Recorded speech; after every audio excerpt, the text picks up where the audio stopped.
Hello, everyone, and welcome again to another Teacher Joseph podcast.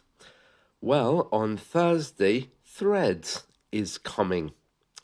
I can say Threads using the singular, Threads is, because Threads in this case is a company name. It's not bits of thread that you put into a needle. Threads is the new Twitter from Facebook. As you know, Facebook's parent company, Meta, they've wanted to make an alternative Twitter for some time, and it's coming on Thursday, and its name will be Threads. So the company, Threads, or maybe I should call it the platform, Threads, is coming on Thursday. So notice I'm using the singular there. It's already in the App Store on your iPhone if you have it. I don't think it's on Android yet. It's probably online via Facebook. I haven't looked, but it's launched on Thursday.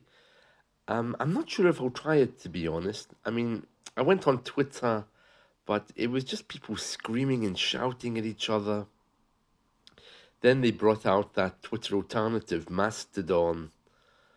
For people who don't like Facebook and its philosophies, perhaps it's something to avoid. I mean, I'll probably go and have a look at it, but I tried Instagram once. It just wasn't my thing. I'm on Facebook and WhatsApp, and of course, those two are merged. It regularly attacks my contacts in WhatsApp. So to get onto Threads probably will be quite easy. I'll probably just have to log in with my Facebook, but yeah, I'll be interested to see what it looks like at least. In other news today is Independence Day in America. So if you're in the US, happy Independence Day. I don't really know what they do on this day. I know it's the day that they left the UK in, I think, 1776. They weren't very happy with our government. I mean, who is? That's why many companies choose to break away. It was the same in Ireland in 1921, wasn't it? They had the 1916 uprising, and then they broke away from Britain because they felt that the government really didn't like them. So it was the same in America. Yeah, they were having issues with us, and they broke away in 1776. I don't know if they actually celebrate it as breaking away from Britain. I think they just see it as the day that America became independent. And for Americans, that's kind of a big deal. They always, as we've discussed before, you see them on social media. I am American. I'm an American citizen. I have rights. Yeah. So that's usually when they're being carried off aeroplanes drunk and things, or when they get into trouble. I was watching a movie the other day, and they were shouting, "I am an American citizen" again. I don't know what they do. This whole nationalism thing, this idea of being American. We don't have that here. We don't have people on the streets saying, "Oh, I'm British," or "I am British, I have rights." We don't use those kind of things. In fact, if you fly the British flag here, people will quickly disappear.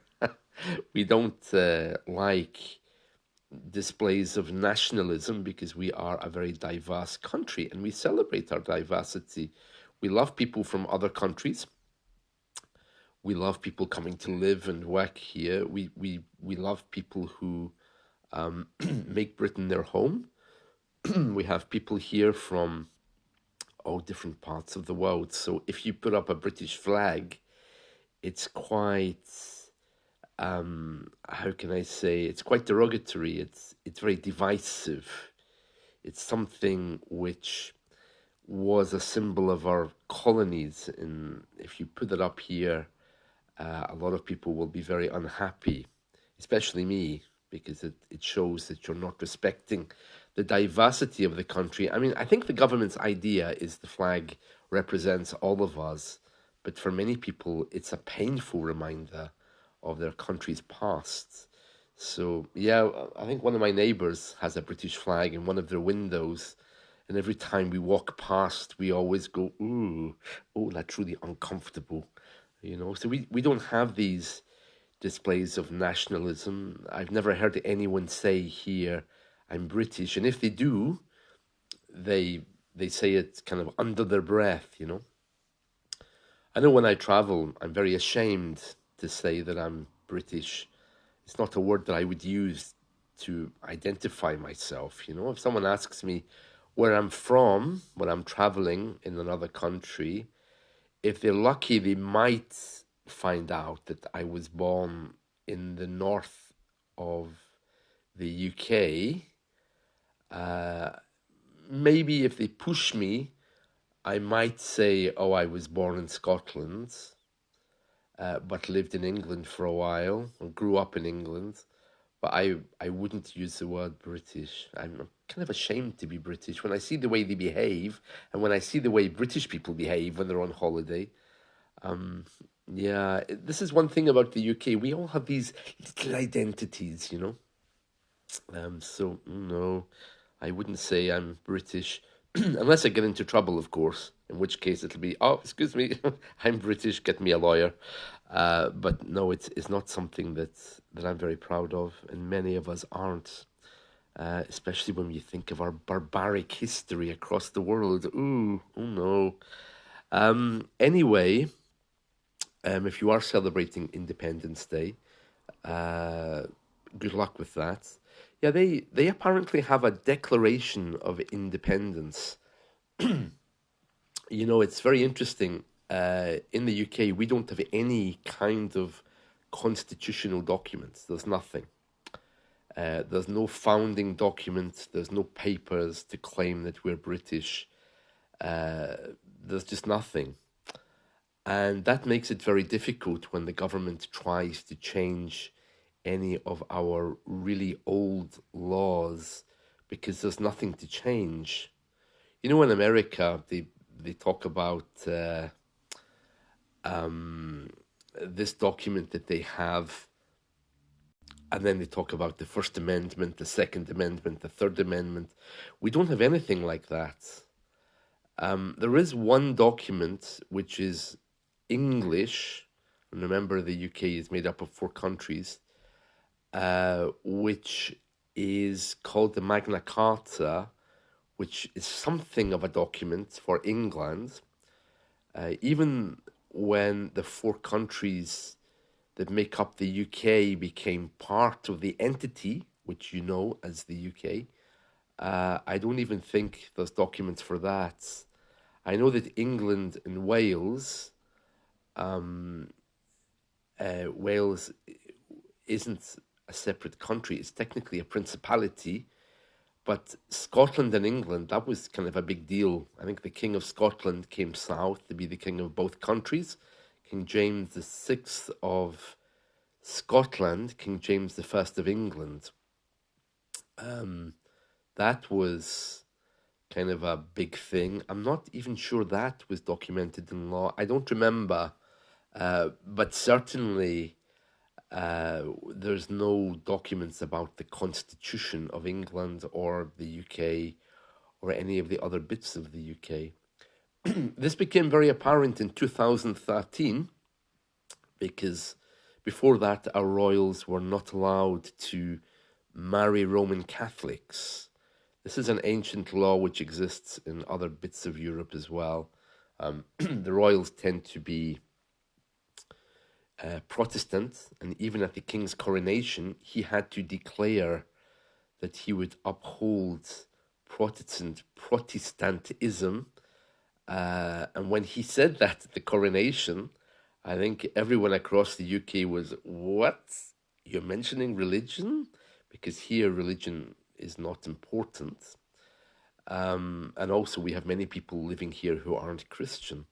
So when he made this declaration at the coronation, I promised to uphold the Presbyterian Church everyone was, ooh, that's uncomfortable. Oh no, did you really have to say that? And I'm sure that's something which will be removed at some point in the future.